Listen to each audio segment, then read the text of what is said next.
কি অবস্থা? কেমন আছো তোমরা সবাই? আশা করি সবাই ভালো আছো। দেখো আজকে বাড়িতে কি কি করলাম। এই পা দিয়ে আমি কি করছি তোমরা দেখলেই বুঝতে পারবে।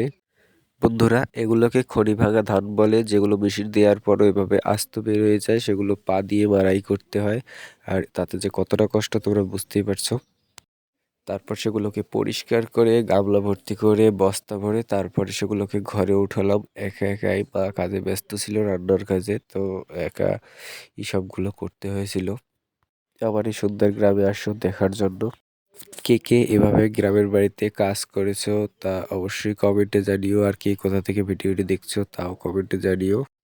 কে কে এভাবে ঝাড়ু দিতে পারো আর বাড়িতে বাবা মাকে কাজে সাহায্য করো তা জানিও অবশ্যই। নিজের কাজ নিজে করার মধ্যে একটা আনন্দ আছে, এটা কোনো লজ্জার বিষয় নয়, এতে ভালো লাগা কাজ করে। তো ভালো থাকো সকলে, আর আমার জন্য ভালোবাসা রেখো। তোমাদের জন্য অনেক ভালোবাসা রইলো। Tata, love you.